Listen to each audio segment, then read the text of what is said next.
Turundusraadio.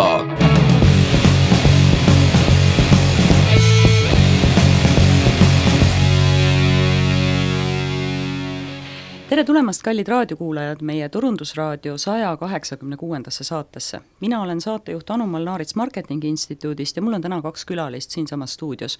Üks on Liisi Toom, kes on Persooni brändikonsultant. Tervist, Liisi! Tervist! Ja Rutt Aguraiuja, kes on Viskla küla arendamise seltsist. Tere! Ja räägib meile siis täna seoses meie Eesti Vabariik 100-ga ühe loo siinsamas saate lõpus. Aga kõigepealt lähme siis meie saate peateema juurde ja loomulikult, kui saates on Persooni brändikonsultant, siis me räägime Persooni brändist ja see on teema, mis on turunduses ju kaua olnud, aga meil kuidagi selle 186 saate jooksul tõesti esimest korda, kus me sellel teemal peatume.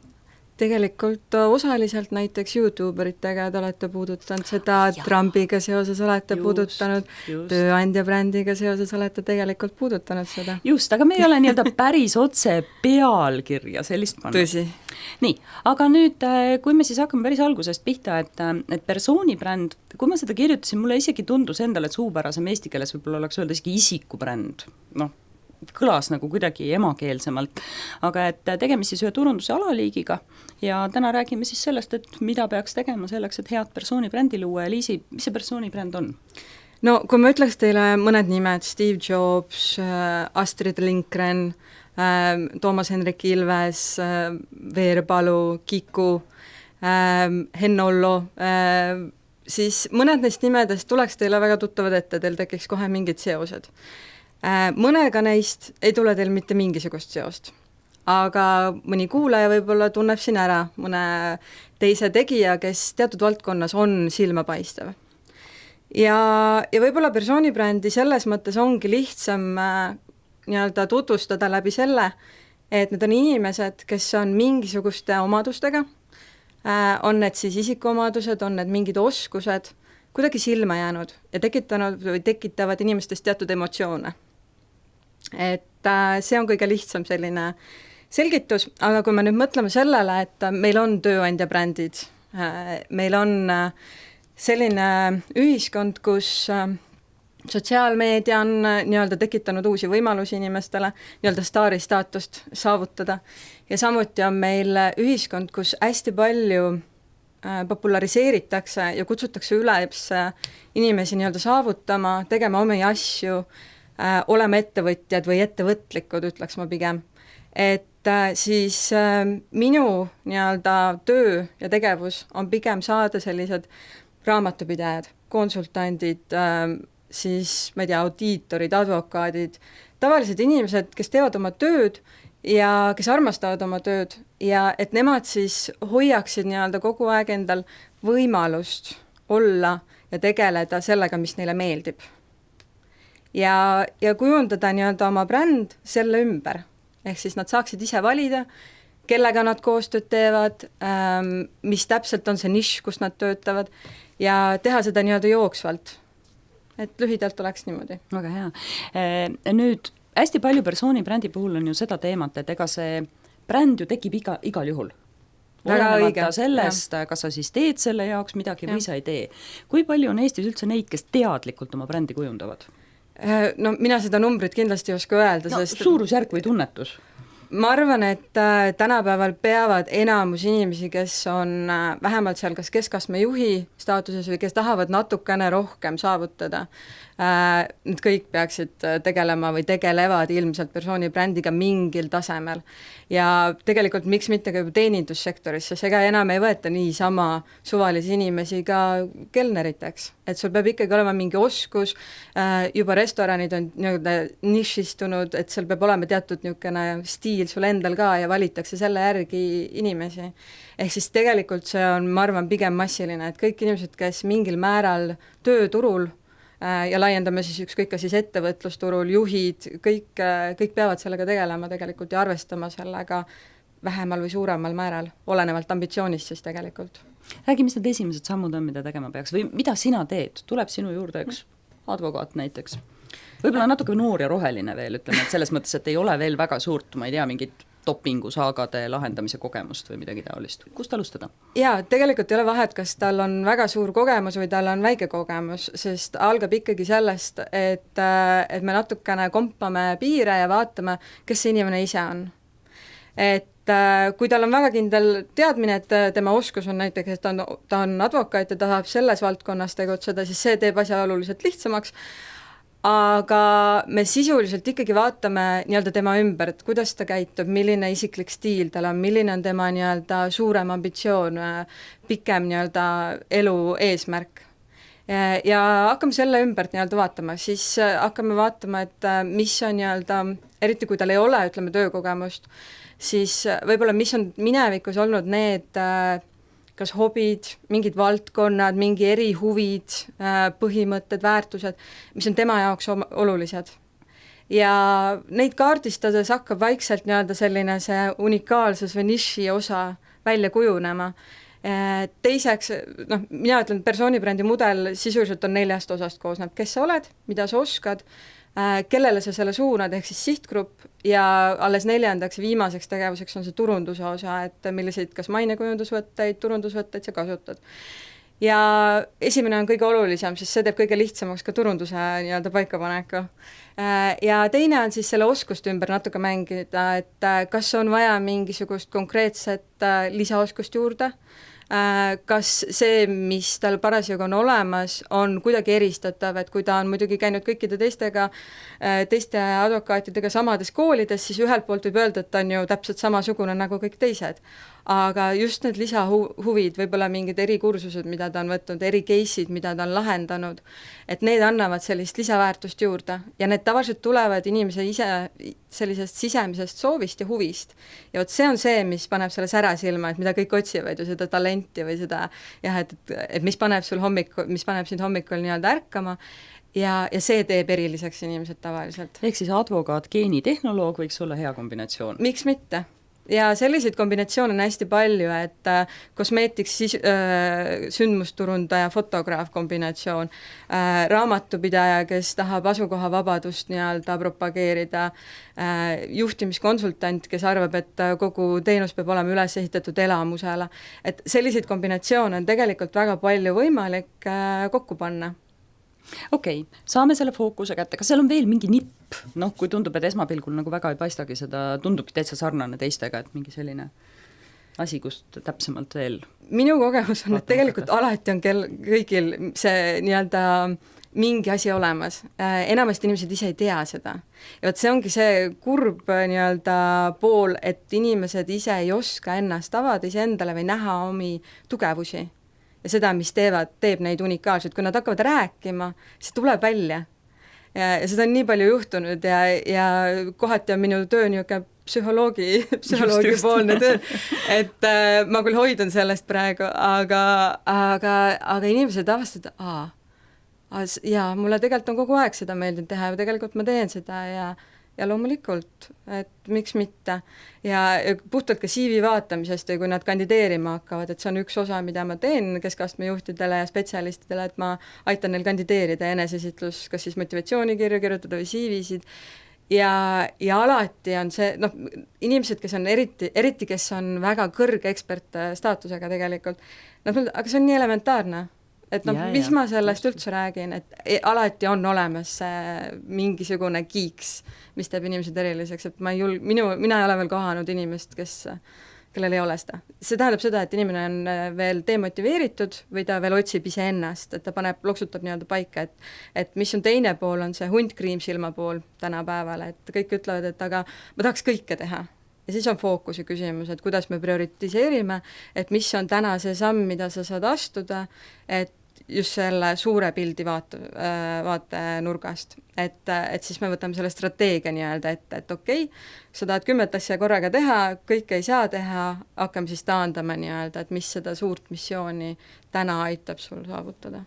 Palju sa sellist ümbruskonda kaardistad, et tead, et neid kuduvaid advokaadi naisterahvaid on juba piisavalt palju, et ärme nüüd rohkem enam ühte kampsuni kudumist tee, et läheks nüüd, ma ei tea, nipli spitsi või heegeldamise juurde?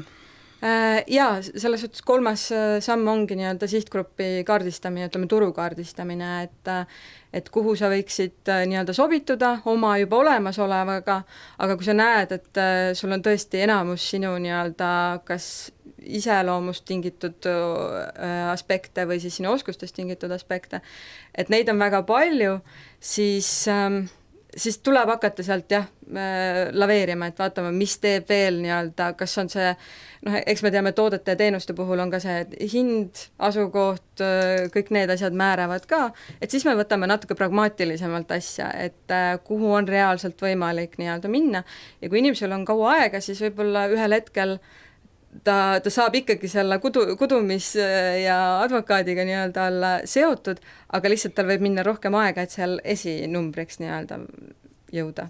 Et kui ta ikka soovib seda niimoodi. Ma tahtsin just küsida, et kuidas te eesmärke seate, et kas see eesmärk alati ongi see, et tahan olla oma valdkonnas kõige tuntum, tahan olla esimene või on seal mingeid muid asju ka?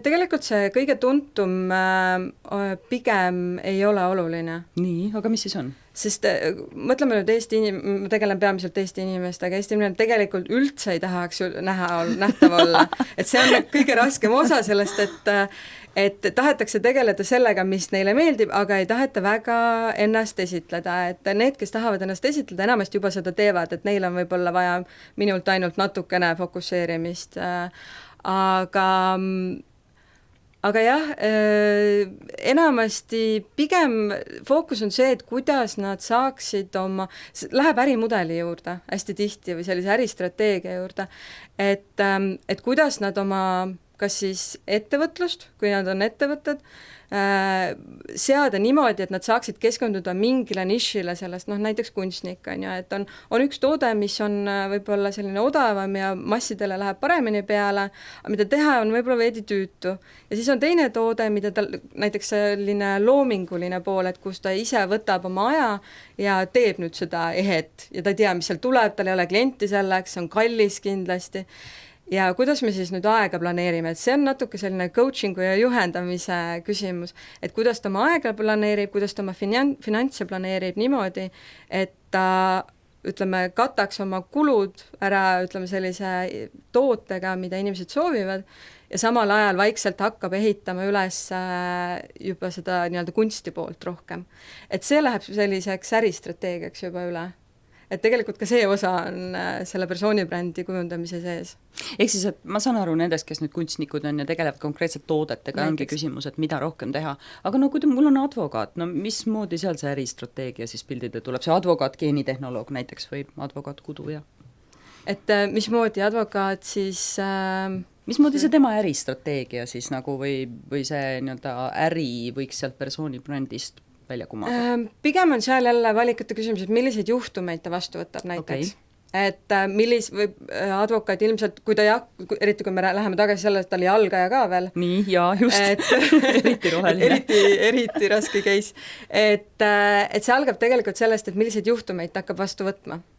Et üks osa võib olla see, mis aitab tal algul ära elada ja seal on kindlasti hoopis teised reeglid, mis võib-olla niisuguste teistel ametitel, et advokaatidel, et need internshipid ja kuidas nad üldse seal suuremates advokaadibüroodes nii-öelda olla saavad, aga just see, et kuidas sa suunad seda, et milliseid case'e sa vastu võtad, millise stiiliga sa ise võib-olla juhid, kas sa lähed kohtu peale, kas sa lähed suurettevõtete peale, kas sa hakkad heategevusega tegelema, et see taandub nüüd valikute peale, ja ka töö, valikutes, et kui sa tahad ühel hetkel turundusjuht olla, aga täna sa oled võib-olla sekretär, siis kuidas sa nii-öelda oma praegusest töökohast valikud, et sa saaksid hakata seda turunduse osa nii-öelda sisse endale pookima ja võib-olla vabatahtlikult teed mingeid väikeseid projekte, et need on need väikesed sammud, kuidas sa siis ühel hetkel jõuad selleni, mis sinu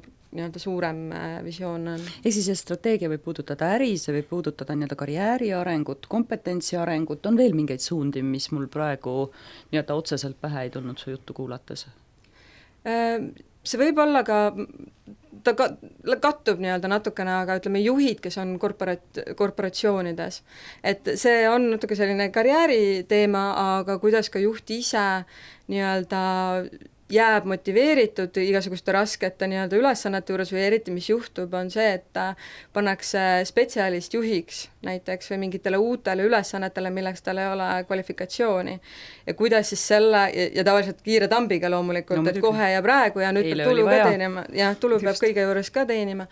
Et seal on sellise turunduskompetentsi andmine tihtipeale näiteks, et küsimus ongi see, et kuidas juht, kuna meil on hästi palju väikeseid ettevõtted, kes tegelikult turundust ju sisse ei võta, et ja minu põhiline roll ja nähtavaim roll on ikkagi see turunduse osa või mainekujunduse osa, siis et seal on sellist oskuste andmine, kuidas juhina veel turundust teha, kuidas ise nii-öelda samal ajal motiveerida ennast ja mitte kaotada nii-öelda lootust, et asi kuhugi üldse läheb, et see on niisugune võib-olla ka väikene selline osa sellest persoonibrändist. Selge, väga hea. Ütleme nii, et see fookus on paigas, mis iganes see fookus või siis ka see eesmärk on. Kuidas kommunikeerida? Kuidas välja paista, mis siin need paremad soovitused on? Jääda enda juurde. Ütleme, kui sa pead ise tegema turundust, mis on minu tavaliselt eesmärk, et ma küll mingil hetkel olen nii-öelda sees ja aitan inimest, aga lõpptulemusena ta peab ise hakkama saama, et väikeettevõtjal enamasti ei ole või juhil nad ei vaja ka nii-öelda täiskohaga turundajat, siis mida me alati teeme, on see, et me vaatame, mis on need eelarved, mis on see ajaline maht tegelikult ja me hakkame vaatama nii seda valdkonda, et millega me tegeleme, et tegelikult hästi tihti persoonibrändi puhul on see, et meil tegelikult sihtgrupil on teatud ootused, kui me mõtleme ärikatele, me teame, millised nad on ju, kõik me arvame, et me teame õpetajad, me teame, millised nad on. Ehk siis sa pead arvestama sellega, et mida inimesed ootavad sinult, kui sa ennast esitled ühelt poolt. Aga teiselt poolt loomulikult tähelepanu saavad need, kes natukene sealt eristuvad kuidagi moodi. Ehk siis esiteks tuleb arvestada selle sihtgrupiga, kus ta on, milliseid kanaleid ta kasutab, et see on ju esimene osa alati. Teine on see, et milline on see teenus või toode või mida sa siis tegelikult müüd, et kas sa müüd elustiili, kui me mõtleme praegu ka need YouTuberid, on ju, ega nad otseselt midagi ei müü elustiili ja üldse need, kes on hakanud kas blogima või see sotsiaalmeediaga tulnud selline persoonibrändide kujunemine, siis nemad peavad rohkem olema nähtaval, nad peavad rohkem sisendit andma, rohkem oma elu näitama, samas kui sul on raamatupidaja, kellel on numbrid, ta ei saa hakata aruandeid üles panema, et vot selliselt ma teen aruandeid, et see ausalt öelda kedagi ei huvitaks ka. Et siis tuleb leida uusi viise, et kas tema väärtusi, tema töö põhimõtteid, kas mingit konkreetset niši nii-öelda välja tuua ja juurde tuleb veel see küsimus, et kui palju on vaja tõestada seda, et see on usaldusväärne inimene, kas see on mingisugune teenus või toode, mida sa pakud, mis nõuab inimestelt usaldust. Et ma ei lähe niisama arsti juurde, on ju, et lamp ja vaatan, mis ta teeb. Ma ikkagi tahaks teada, et ma saan enda tervist tema kätte ette. Et siis me võtame need asjad arvesse ja sealt hakkab siis nii-öelda hargnema see turunduse plaan.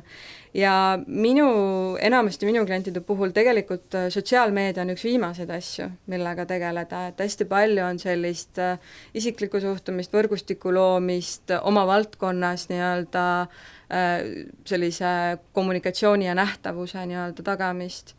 Aga minu enda lemmik loomulikult on blogimine ja kogu selline sisu loomine, tänapäeval on ka videod, pildid, see juba sõltub näiteks inimesest endast, et kõik ei ole väga head kirjutajad, kõik ei ole väga head videos, et siis tuleb leida nii-öelda, mis on sellele inimesele endale sobilik vahend, mida ta saab ise kasutada. Väga hea. On sul nüüd mõni hea näide ka tuua näiteks, et keegi, kes alustas sealt, tegi seda ja nüüd jõudis sinna? Avalikkusest mulle meeldib tegelikult hästi Maris Lauri näide. Ahah, okei. Ma toon lihtsalt avaliku nii-öelda isiku, et ta küll läks nüüd poliitikasse, aga minu arust mulle meeldib ta sellepärast hästi, et ma ei tea loomulikult, milline tema strateegia seal taga ja kas see üldse oli, aga ühel hetkel hakkasin mina avastama, et ma tean sellist finantsanalüütikut nagu Maris Lauri ja ma olen väga kauge finantsvaldkonnast. Ja see on minu arust üks selline näide, kus inimene, kes võib olla sinust väga kaugel oma valdkonnaga, hakkab sulle kuidagi silma jääma. Ja mis ta oli finantsanalüütik, nagu neid on väga palju pankades tegelikult, ta tol hetkel oli Swedbankis ja see on juba väga ammu, ja ta on oma artiklites või intervjuudes ka öelnud, et talle meeldis kirjutada, talle meeldis numbreid lihtsalt arusaadavaks teha ja see on see, mis tema puhul väga eristus. Ja ma arvan, see, miks ajakirjanikud teda väga hästi nii-öelda intervjueerisid, vastu võtsid. Ja sealt vaadata edasi seda tema kasvu, et ma nägin tema veebilehte siis, kui ta oli veel finantsanalüütik ja või oli ta juba siis see ettevõtjaks ka nii-öelda, et tal oli seal mitu asja vahepeal.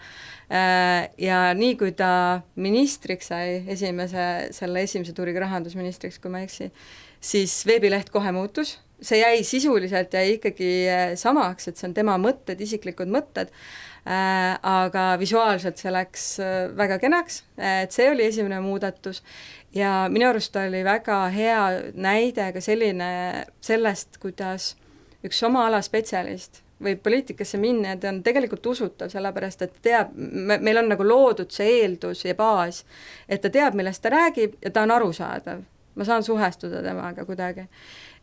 Ja vaikselt hakkas tema puhul ka tulema erinevaid esinemisi täiesti teistest valdkondadest, justkui teistest valdkondadest, et siin personalipoliitikaga, tööhõivad, kõik need asjad, ja ta on niimoodi edasi läinud, et vahepeal ta jälle siin sai 6 aega minister olla, et ta on ettevõtja, et tal on, minu arust tänapäeval on väga iseloomulik see, et me olemegi mitmel rindel oma selles töömudelis, et kas me oleme ettevõtja, vabakutseline, kuskil palgatööl veel, et see on hästi normaalne juba tänapäeval ja sellepärast on ka persoonibrändi loomine hästi oluline, et sul on see baas liikuda erinevates võimalustes tegelikult. Jõudsime tegelikult Maris Laurini, see on hea näide selle kohta, või tegelikult natuke iseloomustab sellist, mul natuke järgmist küsimus, et kuidas persoonibrändi vajadusel muuta? Et üks lähenemine on ju ka tegelikult see, et selleks, et olla nähtav ja tuntud, et siis nii-öelda tekita endale mingisugune korralik Google'i nii-öelda lingikogu, kus sinust siis kirjutatakse või sa ise kirjutad või mis iganes need kajastused on. Ja siis ühel hetkel mõtled ümber, et ma nüüd enam ei tahaks olla poliitikas, et nüüd ma lähen vaimsuse teele ja hakkan kirikuõpetajaks näiteks. Mis ma siis tegema pean? Kas see üldse on võimalik, kas see on mõistlik? Jaa, see on täiesti võimalik, seda tehakse, minu arust viimane hea näide avalikkusest jälle on Mihkel Raud, kes vahetab minu arust viimase aasta jooksul mitut karjääri juba. Tema ikka jääb rauaks ju, selles mõttes, et karjäär muutub, aga Mihkel on ju ikka Mihkel või? Vot, ja sa ise vastasid tegelikult eelmisele küsimusele ka, et tihtipeale, kui me oleme kaua nii-öelda tööturul olnud, siis me oleme meie ikkagi oma väärtust, oma põhimõtetega, oleme meie. Ja nüüd kui me tahame muuta oma valdkonda, siis esimene muutuse eeldus on see, et me oskame seda, mida me hakkame tegema. Teine asi, siin karmimaid näiteid, kui mõelda, et eitada ei tasu ju minevikku niikuinii, sest Google leiab selle ülesse. Siis sellise ülemineku faasis on väga hea lihtsalt arvestada sellega, mis sa oled, vaadata, kas sa saad kasutada kuidagi seda nii-öelda fännibaasi oma nii-öelda tulevikutöö jaoks. Et selles suhtes see üleminek võib olla väga sujuv, väga mõnus ja väga, väga kerge tegelikult, et sul on mingi baas ja teadlikkus endast muud tehtud. Kui see on hea, positiivne, sinu suhtes on usaldus, siis tegelikult ei ole mingit probleemi minna uude valdkonda üle, eeldades, et sa oskad seda. Mida sa pead tõestama hakkama, ongi see, et sa oskad nüüd seda. Et kui sa ühest valdkonnast teise lähed, siis see on kõige olulisem. Ja selleks saab ette valmistada tegelikult juba, tavaliselt sellised muudatused ei tule meil lambist lihtsalt, et me nüüd otsustame, ma ei tea, minna muusikust meditsiinitöötajaks. See otsus võib tulla päeva pealt mingi aja tagant, aga selleks, et me meditsiini saame minna, me peame hakkama õppima ju tegelikult ja me ei saa lihtsalt, et homme ma nüüd panen arstikitli selga ja nüüd nii olengi. aga tegelikult see probleem tavaliselt ju ongi see, et ma võin olla ju jube hea ettevõtja ja hakata homme meditsiini õppima. Ja meditsiinis ma saan samasuguse pädevuse, noh, ma ei tea, 20 aasta pärast suure tõenäosusega, eks ju, et kui ma panen kõik need kogemused kokku. Ja kuni selle ajani tegelikult ei võta mind ju keegi tõsiselt. Ma olen tavaline esimese kursuse tudeng, kes õpib skalpelli käes hoidma. Selles valdkonnas sa oledki ja see on täiesti normaalne, ma arvan, et ei tohigi tõsiselt võtta. et seal ei ole, see on asi, millega sa pead arvestama ja mida see on selles suhtes, miks ka persoonibränd tegelikult on oluline, et sa suudaksid sellega ise ette arvestada, ehk siis see võtab sult maha pinge, et ma peangi kohe olema, sest teine asi, mis tuleb, et ma peangi nüüd kohe olema suurepärane. Kui sa oled harjunud mingis valdkonnas olema suurepärane, parimate sissetulekutega, kõik teavad sind ja sa hakkad, noh, kui see sama meditsiini osa praegu või diplomaatia näiteks on teine niisugune pika vinnaga töö on ju, et sa pead endale ka aru andma, et see võtabki aega. Ja mida varem sa hakkad sellega tegelema, seda ja ka ütleme, esimesi sammu nii-öelda selle valdkonnaga tutvumiseks. Et meditsiin on praegu väga nii-öelda radikaalne näide, aga ma ei tea, et lähed transpordiärist kohvikuärisse, ma ei tea, et tegelikult sa võid selleks juba ettevalmistusi teha läbi selle, et sa hakkad oma nii-öelda sellist tutvusringkonda muutma vaikselt, et seal hakkad vaatama, mis asjad seal toimivad, kuidas asjad käivad, et ja vaikselt ise ennast tutvustama. Ilma mingisuguste suurte eeldusteta, et sa ei ütle nüüd, et ma nüüd olen parim kohvikuärikas, on ju, et see on tegelikult hästi tehtav, hästi lihtne. Tundub võtab aega lihtsalt. Ja, tundub loodustandav. Kaua aega võtab? Oleneb valdkonnast, sellised, ütleme, mina tavaliselt klientidega tegelen kuskil 6 kuud, mis tähendab seda, et eeldus on, et oskus on olemas, on ju. Et ja ütleme, kui siin, mis valdkonna inimesed ongi raamatupidajad, kunstnikud, audiitorid, ajakirjanikud, et 6 kuud on minul olnud tavaliselt selline aeg, kus me suudame leida selle niši, kuhu ta võiks sobida, teha ära sellised turundusplaani kavand, et mis võiks olla need kanalid, natuke ka katsetada, eriti kui näiteks on blogimisega tegemist, et inimene saab katsetada, kas talle tegelikult see sobib, et suure hurraaga hakkame kõike tegema ja siis pärast saame aru, et ei ole päris minu asi. Ja saame juba ka nii-öelda nuusutada seda, et kui sa nii-öelda esitled ennast mingil viisil, et milliseid tagasisidet see annab sinu valdkonnas. Aga loomulikult, kui seal on kardinaalsemad muutused, siis see võtab rohkem aega, kui see on rohkem mingitele tulemustele nii-öelda suunatud, siis see võib võtta rohkem aega. Selge. Mis on tavaliselt need vead, mis tehakse? Segadus iseendas nii-öelda, et tahetakse justkui kõike teha, seesama hunt kriimsilmsus, et tahetakse kõike nii-öelda ühte potti panna ja siis see olen mina, võtke või jätke. Et see on üks asi, et ma tulen tagasi selle suure pildi juurde, et tegelikult kui sul on väga konkreetne eesmärk, kuhu sa tahad jõuda, on palju lihtsam loomulikult neid samme panna. Teine asi, mida ma näen, on hästi palju sellist aja raiskamist just ise pusimisega, et tegelikult on võimalus mingeid asju nii-öelda kiiremini teha, efektiivsemalt teha ja nagu ma alguses ka ütlesin, et me tihti ise ei näe enda unikaalsust. Kõige minimaalsem, mis sa võid teha, on see, et küsi oma lähedastelt või endistelt klientidelt, kolleegidelt, et mis on see, mis võib-olla silma paistab kõige rohkem või mis küsimustega sa minu juurde tuleksid. Ja kui sa seda ei tee, sa ise püüad midagi nii-öelda paberile panna ja see ei pruugi nii-öelda kõige parem välja tulla. Ja siis raisatakse asjatult aega tegelikult, et on inimesed tulnud minu juurde peale aastast nii-öelda CV-de kirjutamist ja nad ei ole edu saavutanud lihtsalt sellepärast, et nad ise ei näe, mis vigu nad teevad. Et sellepärast on selline väline pilk hästi oluline tegelikult aja ja raha ja kõige kokkuhoiu mõttes. Täitsa nõus. Ja küsin veel siia lõpetuseks, et kui nüüd tahta luua sellist, tänapäeval me räägime hästi palju sellistest mõjuliidritest, eks ju, et täitsa nii-öelda turundusmõjuliidrite kaudu ja kõik sellised niisugused märksõnad, mis on.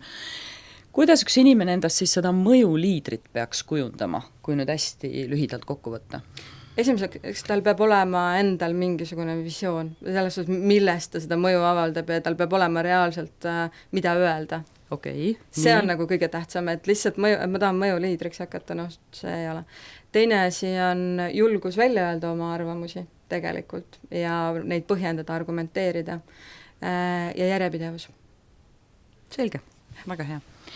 Aga lähme nüüd edasi ja meie järgmine rubriik puudutab uudist ja seekord ma valisin välja ka uudise, mis natuke otsapidi kattub siis teemaga, mida me arutasime ja allikaks on entrepreneur.com, link on olemas ka lehel, võite vaadata ja lühidalt kokkuvõttes siis ajakiri võtab kokku ühe viimase loo, mis puudutas Uberit, kus siis käis läbi kampaania #DeleteUber, mis pani siis kustutama inimesi Uberi kontosid seoses sellega, et Uberi juht oli Trumpi nõukoja liige. Ja uuringud näitavad siis seda, et selle taga oli tõenäoliselt milleeniumi generatsioon, kus siis umbes 78% inimestest on veendunud, et ettevõtted peaksid võtma seisukoha olulistel sotsiaalsetel teemadel. Ja nad ütlesid ka seda, et umbes 35% ameeriklastest, et nemad lõpetaksid ebaeetiliste toodete tarbimise isegi siis, kui sellel ei ole asendust. Ja sama artikkel siis räägib sellest, et samale asjale nagu reageerides oli siis Starbucks, kes ütles, et nemad võtavad umbes 10 000 põgenikku endale tööle. Ehk siis oli see nii-öelda see moslemi kriis, eks ju, mida president Trump põhjustas. Ja teine siis, kes reageeris nii-öelda positiivsema poole pealt, oli siis Airbnb, kes ütles, et me võimaldame tasuta ööbimist reisikeelu ajal hädas olnud inimestele. Ja need olid 2 näidet siis sellised positiivsed, kus tegelikult ilma erilisi kulutusi tegemata need brändid nägid võimalust poliitilisest situatsioonist enda jaoks kasu saada. Ja minu küsimus siin selle võib-olla diskussiooni alguseks ongi see, et kas persooni brändi ehitades üldse on oluline võtta sõna poliitilistel teemadel või on pigem tark öelda, et jah, ma olen oma valdkonnas hea, aga poliitikasse ma ei sekku. Mis su soovitus on? Nii ja naa, selles suhtes, kui sul on väga konkreetne enda seisukoht, mis kuidagi on seotud sinu teenusega, sinu sõnumiga, siis loomulikult see tuleb välja niikuinii tegelikult sinu valikutest lõppkokkuvõttes. Kui see ei puuduta absoluutselt sinu toodet, teenust, sinu sihtgruppi, see ei ole neile oluline, ma nüüd laiendan, et mitte nagu konkreetselt see uudis on ju, et siis see võib tekitada rohkem segadust, kui see ei ole sulle tegelikult oluline ja sa kasutad lihtsalt võimalusena seda mingites asjades kaasa rääkimist, et hakates nagu tagasipoole sellest, mis sa rääkisid, natuke tagasipoole ka rääkima, et Airbnb ja Starbucksi nii-öelda juhtumid, mis näitasid nende seisukohta ühelt poolt, aga tegelikult turunduses on ju hästi tavaline news-checking, ehk siis niisugused populaarsed hetkel meedias kõva kära saanud teemad võetakse erinevate brändide poolt kasutusse, et ise saada feimi sealt, et on see siis mingisugune sotsiaalne teema, näiteks Ice Bucket Challenge, kui oli see jääkuubikute väljakutse, et väga paljud võtsid sellest osa Super Bowli ajal, noh, kõik kasutavad seda võimalust enda turundamiseks vaikselt, et need ei ole muidugi sotsiaalselt nii-öelda nii, Ice Bucket Challenge muidugi oli, et loomulikult see on võimalus turundusega tegeleda, aga sa pead ise arvestama riskidega. Et lõppkokkuvõttes taandub see selle sõnumini, taandub selleni, et sa tunned oma turgu, et kas see aitab sul oma väärtusi rohkem välja näidata ja läbi selle saada oma fänne tugevamalt enda külge või saada uusi fänne juurde. Et siis loomulikult kui ma veel nii-öelda võtaks selle kommentaari, et ei tarbiks, 35% oli siis vist jaa, 35% ütles, et lõpetaksid ebaeetiliste toodete tarbimise isegi siis, kui sellel ei ole olemas asendust. See natuke, ma ei ole seda uuringut näinud, nii et ma ei oska seda hinnata, aga siin Ameerikas on ennegi olnud näiteid selle kohta, et nende sweatshopidega, kuidas siis erinevad riidebrändid, jalatsid, lasevad siis laps tööjõul nii-öelda teha ja selle kohta on ka järeluuringuid tehtud, et need brändid, kes ütlevad, et ei, meie enam ei kasuta selliseid lapstööjõudu, siis läheb aasta või 2 mööda ja jälle tuleb uudis, et tegelikult ikka nad kasutavad, aga tarbimine pole vähenenud, selle brändi tarbimine, et tegelikult need viisid, kuidas varjata, muutuvad ka palju suuremaks ja tegelikult tarbija on ühelt poolt juba päris laisk, et ja tal ei ole ka võimalust võib-olla seda, et aru saada tegelikult, mis seal taga on. Et jah, nad võivad niimoodi öelda ja me peame sellega arvestama, et kui see on nähtav, siis loomulikult see võib mõjutada nii-öelda sinu brändi. Ja nüüd see seisukoha võttes, et Trumpi advisory board'i siis kui üks isikubränd, kes oli siis Uberi juht, minu arust tema astus tagasi nüüd sealt. Just, jah. Aga Elon Musk minu teada ei astunud tagasi, ma olen Elon Muski ise rohkem jälginud ja see näitab minu arust väga tugevalt ka seda, kuidas sinu igapäevasõnumid mängivad rohkem rolli ja annavad sulle rohkem nii-öelda seda brändi tugevust. Ehk siis mida Elon Musk tegi, ega tema sai ka seda kriitikat, et miks sa lähed sinna board'i. Aga tema vastus oli väga aus ja otsene, et ta tahab, tema eesmärk ja missioon siin elus on tegelikult muuta maailma sisuliselt ja teha see nii-öelda mitmeplaneediliseks, et elu võimalikuks mitmel planeedil ja tema näeb võimalust, et ta saab ise teha mingeid muudatusi, kui ta sinna läheb. Ta ei võta sellega poliitilist seisukohta, mida ta ka välja ütles ja ta jäi enda juurde, aga tal on ka seda nii-öelda isikubrändi tugevust jääda enda juurde, sest me teame läbi tema avaliku suhtluse, kes ta on mõnes mõttes, milline on tema visioon ja me tegelikult usume seda ja ta ei pea sealt ära tulema, ta saab tegelikult oma visiooni, ta võtab selle julguse, selle jõu, et ta läheb ja ütleb Trumpile, kuidas teha asju võib-olla ja võib-olla see mõjub rohkem kui see, et Uberi juht tuli ära sealt. Ja laseb teistel enda eest rääkida. Täpselt. Ma arvan, et see on põnev teema tegelikult arutada ja siin tõenäoliselt, eks see selline kaalukohti on igale ühele küsida, et ma võin ju arvamust avaldada küll, aga võib-olla on seekord targem suu kinni hoida. Nii et see on alati küsimus siis, mis vastavalt siis puudutab hästi selgelt seda, et kuna poliitika on tihti niisugune polariseeriv, eks ju, et sa oled kas poolt või vastu, et sa ei saa sinna kuhugi vahepeale jääda, et siis ma olen sinuga täiesti nõus, et hästi oluline on nii-öelda aru saada, et mis selle eesmärk on, kuidas ta mind sellel teel aitab ja ma teen tõesti neid samme, mis mind sellel teel aitavad eesmärgini viia, mitte lihtsalt seda, et igasugustel teemadel ükskõik millest rääkida. No oluline on ka ikkagi selles suhtes mitte, mis mind ainult aitab, vaid mis on minu väärtustega nii-öelda kooskõlas.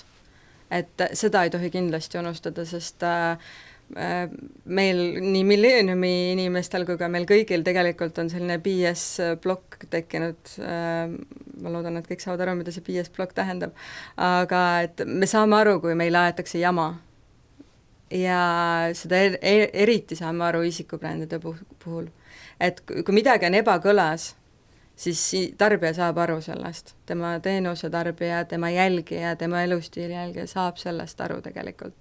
Ja vot see on, seda ei ole mõtet teha. Väga hea, tänud. Aga nüüd arutame natuke turunduslähe teemadel.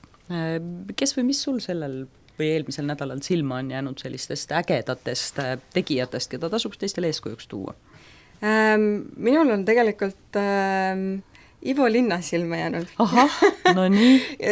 Vaatasid ka Eurovisiooni lauluvõistlust, saan ma aru, jah? Ma ei vaatanud seda esimese hooga, aga ma nägin seda uudist, et ta tuli Instasse ja kusjuures, kuna ta ise tegelikult ei loonud endale seda kontot ja ise ta vist võib-olla selle esimese pildi nüüd tegi koos, aga ma tahtsin sellega pigem anda talle turundustähe sellepärast, et ta on aastakümneid tugevat persoonibrändi loonud ja lähtunud tõesti ise endast, ta ise ka ütles, et selles tutvustusvideosist, et kui alguses ta kopeeris justkui, aga siis mida vanemaks sa saad, seda rohkem sa saad endaks jääda ja omi asju teha. Ja ma arvan, et ei ole Eestis inimest, kes ei tea, kes Ivo Linna on, kes ei tunneks ta hääle ära, kes ei teaks, millise maneeriga ta on, kellel ei tuleks soe tunne nii-öelda Ivo Linnale mõeldes pähe ja see ongi sellise tugeva brändi võib-olla kõige parem näide, et sa ei pea mitte midagi seal Instas tegema, sest minu teada enne, kui ma veel siia tuppa astusin, oli tal vist 21 000 pluss jälgijat ja tal olid need samad 6 pilti, mis oli selle Eesti Laulu juhul tehtud, et see näitabki, et see sotsiaalmeedia on lihtsalt nii-öelda üks lisakanal ja noh, selliste sisuliste tugevate brändide puhul, et oluline on pigem see sisu. Ja minu arust see nii-öelda turundustegu näitas seda, kui oluline on just see sisu. Väga äge. Praegu ütleb 27 250. Oi, issand, see on paari tunniga muutunud. Oluliselt kasvanud. Et jaa, et kusjuures Ivo Linna oli ka tõesti ühe kandidaadina, mis meie tiimist välja pakuti. Et minu meelest väga äge, et see on haruarva, kui me nii-öelda märkame ühte samu asju. Aga teine hästi vahva kandidaat, mis siia pildile toodi, mille üle me ka tõesti niimoodi mõnusalt muigasime, oli taaskord Prisma ja Prisma valentinipäeva reklaam. Keegi märkas hommikul? Nii, katsume kohe siit lahti teha, mis see Prisma valentinipäev suures formaadis meile siis ütleb. Ütleb siis seda, et 14.02 kommid ja kondoomid -25%, kedagi ikka leiad.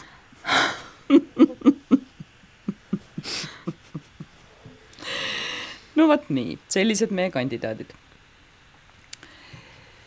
Nii, ja nüüd me peame otsustama. Meil on siin üks äge Prisma, me ei tea, palju tal küll Instagramis fänne on, aga üks Prisma reklaam ja siis on meil Ivo Linna ja tema persoonibränd. Kelle sa valiksid? Mina jään täiesti raudkindlalt Ivo Linna juurde. Ei suutnud Prisma sind ikka ära valuda? Ei, absoluutselt mitte, sest eeskuju on ikka eeskuju ja tehke järgi Ivo Linnat, et selles suhtes mina jään Ivo Linna juurde. Ma arvan, see on selles mõttes hästi hea ja temaatiline näide ja mul ka kontorist loeti sõnad peale, et kuna te persoonibrändist räägite, siis peab olema Ivo Linna. ja ma arvan täitsa õige, et siin võib-olla tõesti seesama, et julgus iseendaks jääda. Mulle väga meeldib see Instagrami trikk muidugi ka, et kuidas iganes see Insta siin nüüd arenema hakkab, aga haarata endale vähem kui ööpäevaga nagu 27 000 laiki, siuksel väiksel Eesti turul on see ikka üsna nagu muljet avaldab. Et selles mõttes väga tubli ja mulle väga võib-olla nii-öelda nagu kaasnevana ju nii-öelda need Eesti laulu loomise protsessist, et väga lahedalt tehtud. Et selles mõttes nagu hea nurga alt ja kui me ka lauludest ei räägi, siis me räägime Ivo Linnast ja tema Instagramist ja fännidest ja nii edasi, et leitud jälle mingisugune selline teistsugune nurk siia asja juurde, et seda tõenäoliselt võiks veel venitada ja pöörata ja saada siit veel rohkem kätte, nii et kes iganes Ivo Linna või selle Instagrami kontoga nüüd edasi tegeleb, siis nuputage edasi, et kuidas te seda vägevust jätkata saate, et saada siis selliseks kõige populaarsemaks. Ma saan aru, et sinna Elina Bornini on veel umbes pool teed minna, nii et tuleb. Võib-olla meie sellest siin saame ka just, et siit läheb veel 10 000 tükki, läheb kohe peale seda saadet ka, nii et saame vaadata. Aga väga äge, Ivo Linna ja saadame turundustähe. Ja nagu meil nende nädala turundustähtedega on, et kõik siis nädala turundustähed konkureerivad ka aasta lõpus sellisele aasta turundustähe auhinnale ja eile oli meil selline märkimisväärne päev, kus meil õnnestus anda kätte aasta turundustähe auhind eelmise aasta eest ja läks ka tugevale isikule, see oli Kelly Sildaru, nii et hästi erinevat moodi võib asjale läheneda, aga õpetlikud, ma arvan, on mõlemad lood. Sulle meeldis Turundusraadio? Telli endale meeldetuletus järgmiste saadete kohta Marketingi Instituudi kodulehelt.